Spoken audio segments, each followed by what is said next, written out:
Diz o texto: e disse-lhe o Senhor: levanta-te e vai à rua chamada direita, e pergunta em casa de Judas por um homem de Tarso chamado Saulo, pois eis que ele está orando. E numa visão ele viu que entrava um homem chamado Ananias, e ponha sobre ele a mão para que tornasse a ver. E respondeu Ananias: Senhor, de muitos ouvi acerca deste homem, quantos males tem feito aos teus santos em Jerusalém. E aqui tem poder dos principais dos sacerdotes para prender a todos que invocam o teu nome. Verso 15. E disse-lhe porém o Senhor: vai, porque este é para mim o vaso escolhido, para levar o meu nome diante dos gentios e dos reis e dos filhos de Israel. Você pode se assentar em nome de Jesus. Glória a Deus. Glória a Deus. Você me presta, por favor, 30 minutos da sua atenção. Eu já entrego a minha oportunidade, tá bom? Em nome de Jesus. Atos dos Apóstolos, capítulo número 9, verso do número 11 ao 15, texto que lemos. O primeiro entendimento que eu tenho aqui, gente, é que a vida são feitas de escolhas. Vai ter momentos que a vida vai se apresentar diante de ti, em que você terá que tomar algum tipo de escolhas. Vai ter momento que as escolhas que você terá que tomar serão escolhas mais fáceis. Eu costumo dizer que as escolhas mais fáceis são as que não trazem tanta consequência para mim e para ti. Vai ter momento que você vai ter que tomar algum tipo de escolha. Você acertando ou não vai trazer tanta consequência, tanto para ti, quanto para sua casa, ou para sua família, ou para alguém que está ao teu redor. Eu costumo dizer que essas escolhas são as escolhas mais fáceis, porque não vai influenciar tanto você acertar ou você errar. Mas vai ter momentos que a vida vai se apresentar diante de ti, em que você vai ter que tomar escolhas, e dependendo da tua escolha, acertando ou errando, pode trazer algum tipo de consequência, sim, para a tua casa, para a tua família, para a tua vida, para alguém que está ao teu redor. E aí, diante disso tudo, o homem geralmente ele busca padrões para tomar escolha. Como por exemplo, tem escolhas que para mim são fáceis, porque eu já tenho uma experiência de vida. Vai ter momentos que vai acontecer coisa na minha vida que eu já sei o que tenho que fazer. Eu já sei qual escolha eu tenho que tomar. Por quê? Porque eu já passei por aquilo e eu sei o que tenho que fazer para eu ser bem sucedido. Então, devido à experiência de vida que eu tenho, isso facilita o tipo de escolha que eu tenho que tomar. Agora, vai ter momentos que eu não vou ter experiência, que eu vou ter que buscar a opinião de alguém. Como por exemplo, vamos dizer que eu quero comprar um carro. E aí, um carro da Hyundai, por exemplo. E aí eu não conheço o carro, não conheço a marca, não conheço a manutenção, não conheço nada. O que eu faço? Eu vou até um amigo próximo que tem um carro da marca, e esse amigo próximo, que é de minha confiança, eu pergunto para ele acerca do carro, acerca da marca, acerca da manutenção, acerca da peça, se é bom, se é ruim. E aí, às vezes por causa da opinião do amigo, eu acabo tomando certo tipo de escolha. Não conheço a marca, não conheço o carro, não conheço nada, mas por causa da opinião de um amigo próximo, eu acabo tomando certo tipo de escolha. Agora, a primeira pergunta que eu te faço nesse texto é: e Deus? Qual é o padrão que Deus usa para escolher alguém para a sua obra? Porque a verdade é que Deus ele escolhe, ele chama, vocaciona nós para uma chamada, para fazer um exercício específico. A própria Bíblia fala que Deus ele chama um para apóstolos, outros para profetas, outros para doutores, e outros para evangelistas. Deus ele escolhe pessoas para levantar, para fazer a sua vontade. E a pergunta que eu te faço é: qual é o padrão que Deus tem para escolher alguém? Será que quando Deus ele quer escolher alguém para fazer a sua obra, eu preciso deixar claro isso aqui? Quando eu falo de escolha, eu não estou falando de salvação. Quando eu falo de... Porque senão a gente vai abrir parênteses aqui para falar de Calvino, Armínio, predestinado, não predestinado.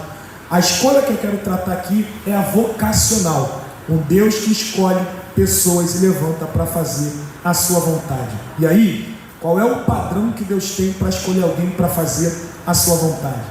Será que para Deus escolher alguém para fazer a sua obra, ele depende da opinião de homem? Não. Porque se Deus ele dependesse da opinião de homem, aqui nós não estaríamos. E o texto que lemos é a maior prova disso. Deus ele vai até Ananias e fala assim: Ananias, desce a rua chamada direita da casa de Judas e procura por um homem de Tarso chamado Saulo.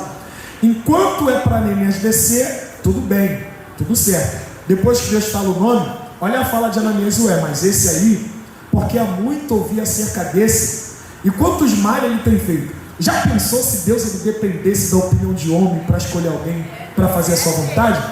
Paulo não seria escolhido, e muito menos a nós.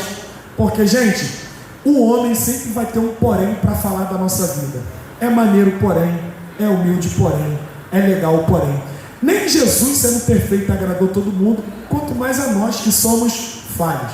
A primeira pergunta é: será que Deus ele depende da opinião de homem para escolher alguém para fazer a sua obra? Não. Se Deus ele não depende da opinião de homem, qual é o padrão que Deus usa para levantar ou para escolher alguém para fazer a sua vontade? Será que o padrão que Deus ele usa é o padrão de beleza? Também não. 1 Samuel capítulo de número 10, verso de número 1, a Bíblia diz: então tomou Samuel um vaso de azeite, derramou sobre a cabeça de Saul, o beijou e disse: porventura o Senhor não te constituiu por capitão de sua herança?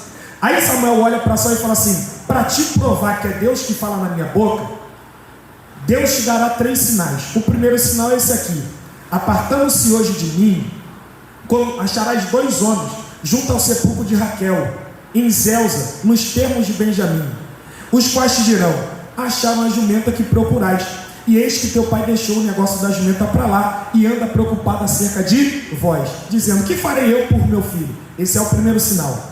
O segundo sinal é esse: e quando dali passares mais adiante, que chegares no carvalho de Tabor, encontrarás 3 homens subindo a Deus a Betel. Um levará consigo 3 cabritos, outro levará consigo 3 pedaços de pães, e outro levará um odre de vinho. E eles perguntaram a ti: como estás? E te darão 2 pães, e tu tomarás os pães das suas mãos. Esse é o segundo sinal. O terceiro sinal é esse aqui: e quando chegares ao outeiro de Deus, aonde fica a guarnição dos filisteus, há de ser que quando entrares na cidade, encontrarás um grupo de profetas, que trazem contigo saltérios, tambores, flautas e harpas, e eles estarão profetizando. 1 Samuel capítulo 10, verso 6, a Bíblia fala: e acontecerá que o Espírito de Deus se apoderará de ti, e tu profetizarás junto com ele, e se tornarás um outro homem. Gente, esses 3 sinais aqui que Deus dá a Saul, cada um representa uma coisa. O primeiro sinal fala de um Deus que cuida dos nossos problemas, porque Saul sai para procurar a jumenta, não acha, mas enquanto ele está falando com o profeta, que ele sai da presença do profeta, o homem vem trazendo a notícia boa, que as jumentas foram achadas. Um Deus que cuida daquilo que é nosso e que soluciona os nossos problemas. O segundo sinal fala de um Deus que é provedor. Ele está no caminho com o moço, não tem o que comer, mas os homens que vão subindo a Deus a Betel, tira 2 pães e dá para ele. Isso aqui fala de um Deus que provém. Já que tu não tem, eu vou trazer pessoas para que possa te abençoar. O terceiro sinal fala de um Deus que marca a vida espiritual de alguém. Parou para perceber? Saul não era profeta, Saul não tinha profetizado, Saul não tinha uma experiência espiritual. Só que a Bíblia fala que quando ele entrasse na cidade, que encontrasse aquele grupo de profeta, o grupo estaria profetizando, e enquanto o grupo estivesse profetizando, o Espírito se apoderaria dele, e ele também profetizaria. Isso aqui fala de um Deus que marca a vida espiritual de Saul, e fala também de um Deus que capacita, porque a verdade é que Deus escolheu Saul para ser rei. Só que o mesmo Deus que te escolhe para ser alguma coisa é o Deus que te capacita para tal coisa. Em outras palavras, é Deus dizendo: Saul, eu te levantei e te escolhi para ser rei, mas eu não vou te deixar sozinho. Eu vou derramar sobre ti o meu Espírito, para que ele venha te capacitar. Eu já tenho uma profecia na boca para a vida de alguém. A profecia é: Deus ele te escolheu para um modo específico, e ele vai te capacitar para que tu exerça essa obra. Agora, gente, a outra pergunta que eu te faço é: será que Deus errou na escolha de Saul? Não, Deus não errou na escolha de Saul. O problema de Saul foi a soberba, o problema de Saul foi a arrogância, o problema de Saul foi o orgulho. Por causa do orgulho de Saul, chega 1 Samuel capítulo 16, verso número 14: e o Espírito do Senhor se retirou de Saul. Agora parou para perceber? O mesmo Deus que dá é o mesmo Deus que tira. Isso aqui nós devemos tomar cuidado. Agora, será que Deus escolheu Saul por padrão de beleza? Porque se você for ler 1 Samuel capítulo 9, verso 2, a Bíblia fala que em Israel não havia ninguém mais belo que Saul. Não, padrão de beleza não foi o que Deus usou para escolher Saul. Agora, se Deus para escolher alguém não depende da opinião de homem, não usa o padrão de beleza, será que Deus para escolher alguém para fazer a sua obra ou para fazer alguma coisa, Ele usa o padrão de nível acadêmico ou nível intelectual? Quem tem formação teológica, Deus usa. Quem não tem, Deus não usa. Quem tem faculdade, Deus usa. Quem não tem faculdade, Deus não usa. Quem é inteligente, Deus escolhe. Quem não é inteligente, Deus não escolhe. Será que o padrão de Deus para escolher alguém é o nível intelectual ou acadêmico? Também não. Tu prova isso na Bíblia? Eu provo. A Bíblia fala que Deus ele levanta um profeta por nome de Elias. Só que Deus ele vai tomar Elias para si e precisa de alguém para ser o seu sucessor. Padrão do homem. Já que Deus precisa de alguém para ser sucessor de Elias, é muito fácil. Vai até a escola de profeta, porque naquele momento existia uma escola de profeta em Gilgal, existia uma escola de profeta em Jericó, existia uma escola de profeta no Jordão. Já que precisa de alguém para ser sucessor de Elias, é muito fácil. Vai até a escola de profeta, porque na escola de profeta tem alguém se preparando, na escola de profeta tem alguém estudando, na escola de profeta tem alguém se capacitando, na escola de profeta tem alguém lendo. Então, já que precisa de alguém para ser sucessor de Elias, vai até uma escola de profeta e dali escolhe alguém para ser o sucessor. Só que olha o padrão de Deus. Deus ele não quer ninguém da escola de profeta. A ordem de Deus para Elias é: vai até a 12ª junta de boi. Ai, ai. E de lá tu unge Eliseu, porque é ele que eu quero, é ele que eu escolhi para ser o seu sucessor. Agora vamos lá. Já que Deus ele não depende do padrão da opinião de homem, já que Deus não usa o padrão de beleza, já que Deus não usa o padrão de nível acadêmico ou intelectual, qual é o padrão que Deus usa para escolher alguém para a sua obra? A resposta está aqui. Posso falar? Vou liberar. Deus escolhe quem Ele quer e ponto final. Vou repetir. Deus escolhe quem Ele quer e ponto final. Agora, a sociedade tem dificuldade de entender o padrão de Deus de escolha. A sociedade tem uma dificuldade de aceitar as escolhas de Deus. É isso que está acontecendo no texto que lemos. Deus escolheu Saul. Em vez de Ananias ir lá e obedecer e orar, ele está questionando. Mas esse aí, não tem como. Até onde eu estava ouvindo coisas dele? Até onde eu estava sabendo do que ele fez? Até onde eu estava sabendo do que ele praticou? Como que agora o Senhor desce aqui e fala que ele é o teu escolhido? Não tem como ele ser teu escolhido. Porque a verdade é que a sociedade tem dificuldade de aceitar o padrão de Deus, o padrão que Deus tem para escolher alguém. Só que a outra verdade também é que o padrão de escolha de Deus sempre vai causar uma confusão na mente da sociedade. Vou repetir? O padrão de escolha de Deus sempre vai causar uma confusão na mente da sociedade. Quer ver um exemplo?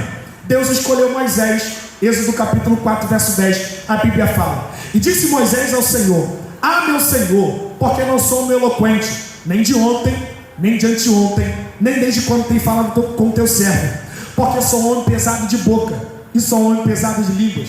Gente, eloquente aqui no hebraico significa aquele que se expressa bem, aquele que se explica bem, aquele que é bom em oratório, aquele que é bom falando. E vamos lá? Se a missão específica de Deus é levantar alguém para falar diante de Faraó, é muito fácil. É só Deus olhar na terra e levantar alguém que sabe falar, alguém que é bom se expressando, alguém que é bom ensinando, alguém que é bom pregando, alguém que é bom se explicando, alguém que seja bom falando na presença de alguém. Só que o padrão de Deus é diferente. Parece que eu vejo Deus olhando na terra e falando assim: esse aqui é bom se expressando, esse aqui é bom pregando, esse aqui é bom em oratório, esse aqui é bom falando. Só que eu não vou escolher nenhum desses. Eu vou em alguém que não é bom falando, que não sabe pregar, que não sabe se expressar. Vou pegar alguém que não sabe falar, vou pegar alguém que não sabe se expressar, vou pegar alguém que não sabe ler, vou pegar alguém que não sabe nada. E é esse aí que eu vou escolher. Porque, gente, o padrão de Deus vai contra o padrão que o homem tem. O homem, ele usa a lógica, e Deus usa o que ele quer. Quer ver um exemplo? Deus escolheu Davi. Salmo de número 89, verso 20, a Bíblia fala: achei a Davi, meu servo, e com santo óleo ungi. E eu gosto disso aqui.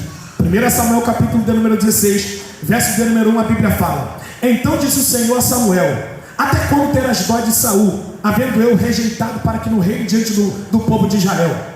Enche o teu chifre de azeite e vem, porque enviar-te-ei a Jessé o belemita, porque dos teus filhos eu tenho provido um rei. E disse Samuel ao Senhor: ah, Senhor, como irei eu? Porque sabendo Saul, me mataria. E disse o Senhor a Samuel: pega uma bezerra das vacas que está em tua mão e dize: vim sacrificar ao Senhor. Quando chegar lá, tu convidarás Jessé para o sacrifício, e eu te farei saber o que há de fazer, e tu ungirás a quem eu te disser. Diz a Bíblia: então fez Samuel tudo conforme o Senhor dissera. Veio até Belém. Chegando lá, a Bíblia fala que os anciões da cidade chegam na presença de Samuel, tremendo, e dizem: é de paz a tua vinda? Samuel olha para os anciões e fala assim: é de paz a minha vinda, vim sacrificar o Senhor. Santificai-vos, pois, agora, e vem para o sacrifício comigo.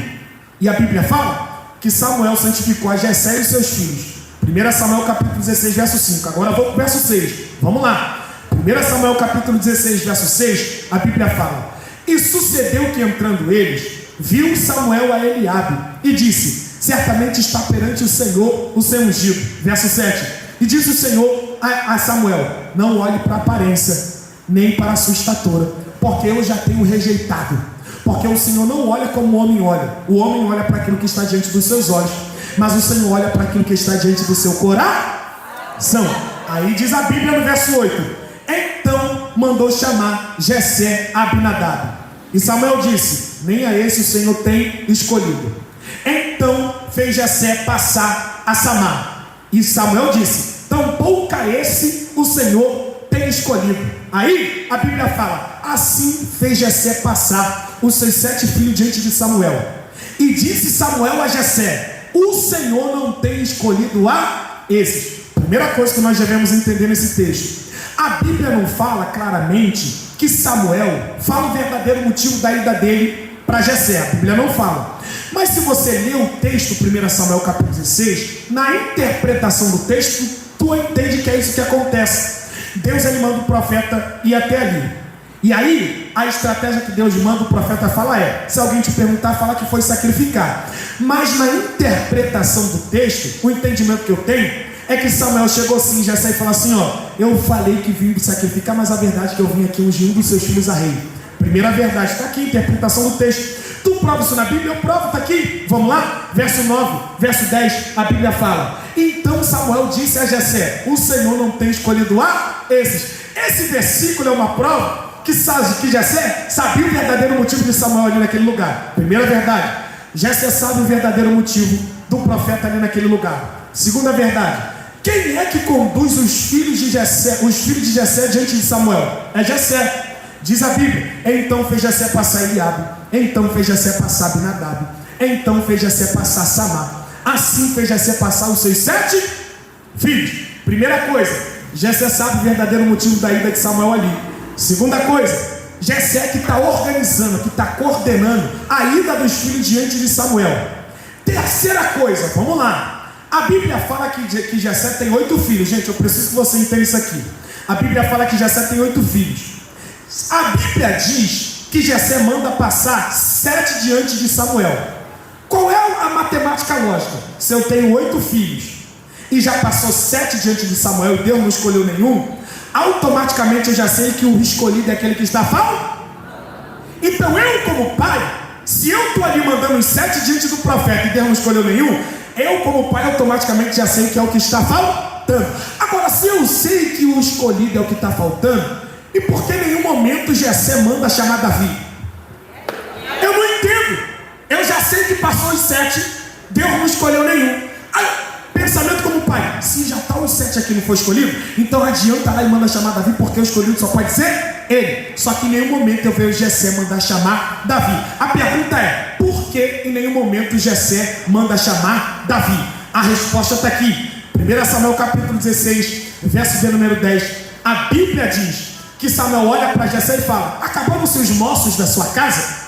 Jessé olha para Samuel e fala assim: ainda falta um, o menor. que está apacentando as ovelhas.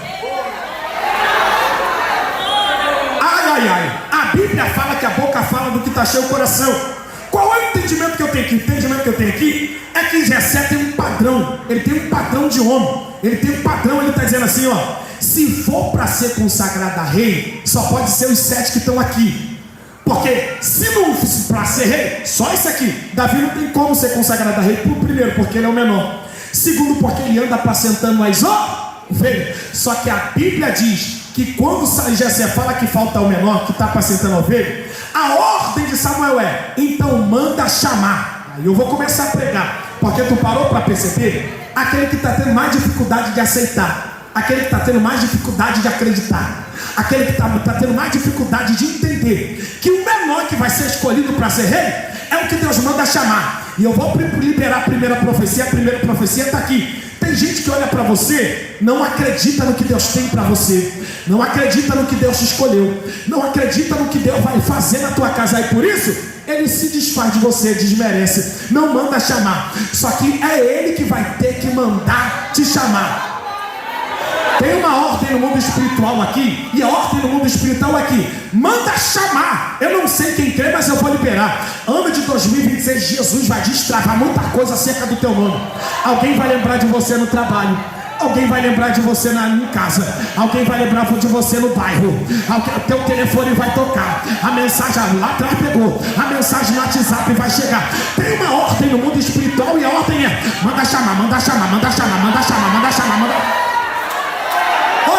E eu vou mais, não se espante que se quando alguém te procurar para te mandar chamar para alguma coisa, não se espante se for alguém que sempre desacreditou, não se espante se for alguém que sempre se levantou contra, não se espante se for alguém que nunca acreditou no que Deus ia fazer por você. É que Deus estava no negócio. Aí a palavra do profeta é: vai, manda chamar. Em outras palavras, é Deus falando para Jessé: Jessé, tu desacreditou do menino, né?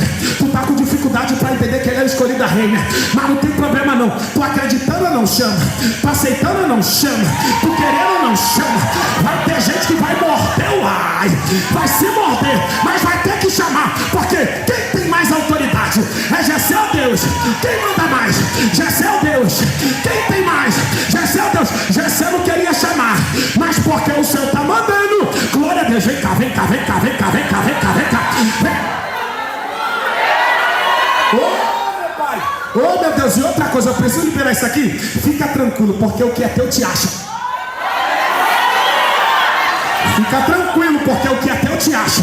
O que é teu tem teu nome, o que é teu tem teu CPF, o que é teu tem teu RG, o que é teu tem o teu endereço, o que é teu vai chegar na tua mão. A toca lamara cheia. Tá apontado para você, tá apontado para sua casa, tá apontado para sua vida. Deus manda te dizer que vai acontecer o que Deus tem para...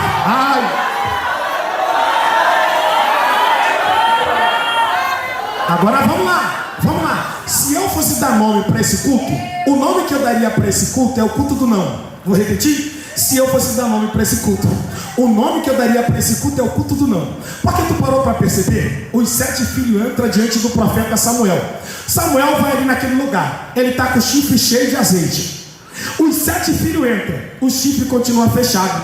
Deus não fala. E quando fala, o que ele fala é só não. Vou repetir. O chifre de azeite está fechado. Deus não fala. E quando fala, a palavra que sai da boca de Deus é não. Vamos para a Bíblia. Vamos lá. E sucedeu que entrando Eliabe disse em Samuel: eis que certamente está perante o seu ungido. Aí a Bíblia fala: não olhe para a sua aparência, não, nem para a sua estatura, não, porque eu já tenho rejeitado. Não, porque o Senhor não olha como o homem olha. Não, o homem olha para aquilo que está diante dos seus olhos, mas Deus olha para aquilo que está diante do teu coração. Então mandou chamar Abinadab. O Senhor não tem escolhido a esse. Não. Então mandou chamar Samar. O Senhor tampouco tem escolhido a esse. Também não. Então fez passar os 7 filhos diante de Samuel e disse: o Senhor não tem escolhido a nenhum desses. Parou para perceber? O azeite está fechado. Deus não fala. E quando fala, só fala não. Agora, quando entra Davi, quando entra Davi, o negócio muda. Quando entra Davi, Deus ele brada na sala: tira a tampa desse chifre. Primeira coisa, tira a tampa. Segunda coisa, o céu acabou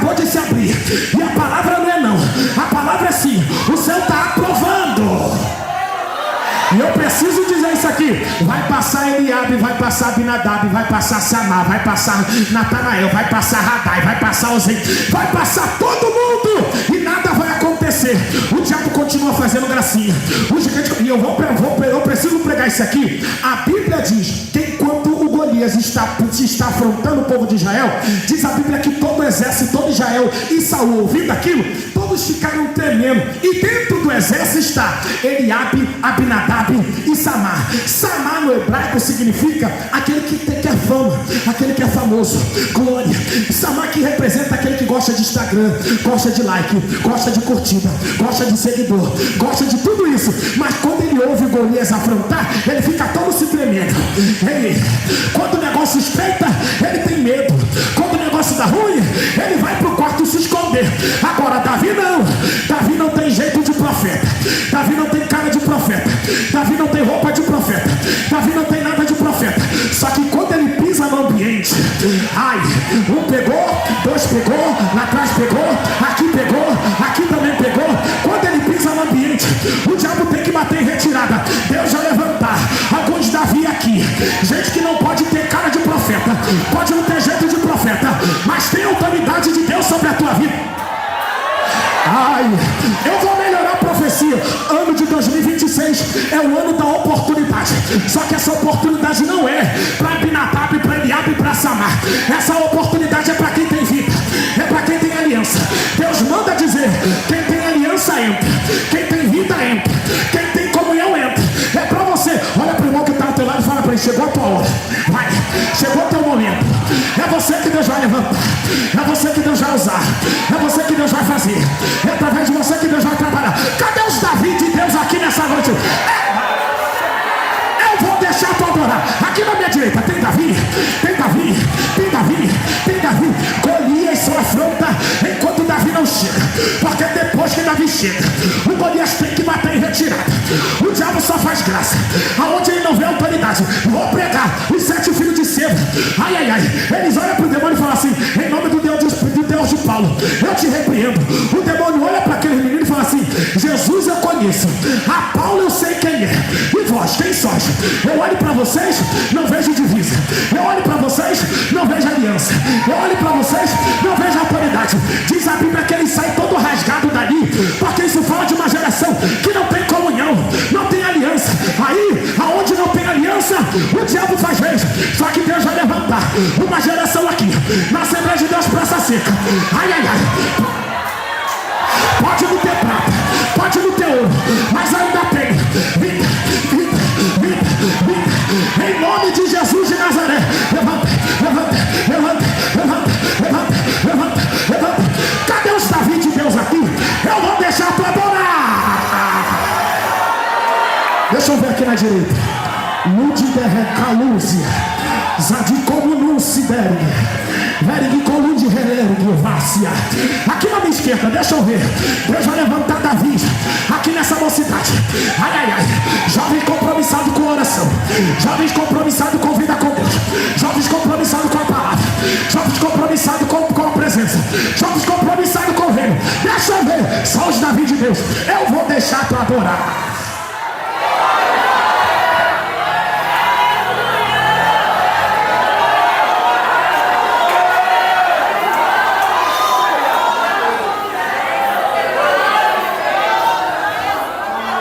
Deus escolheu Amós. Deus escolheu Amós. Amós capítulo 7, verso número 14 e 15, a Bíblia fala: eu não era profeta, mas também não era filho de profeta, mas sim boiadeiro. Mas o Senhor me escolheu para profetizar. Porque, gente, não era um padrão, mas era um costume. Aquele que era filho de profeta também se tornava profeta. Era costume. De tanto tu estar perto do pai, recebendo aquele negócio, automaticamente, naturalmente, você também virava profeta. Mas não era um padrão. Agora, olha a declaração de Amós: eu não era profeta. Em outras palavras, está dizendo assim: na minha descendência não tem ninguém pregador, eu vou ser o primeiro. Na minha geração não tem ninguém que profetiza, eu vou ser o primeiro. Então, isso aqui fala de maldição hereditária. Não sei quem está pegando, mas eu estou liberando. Na minha família não tem nenhum pastor, não tem problema, eu vou ser o primeiro. Na minha família não tem nenhum que gosta de oração, não tem problema, eu vou ser o primeiro. Ele está dizendo no ai. Isso aqui é muito forte. No histórico da minha casa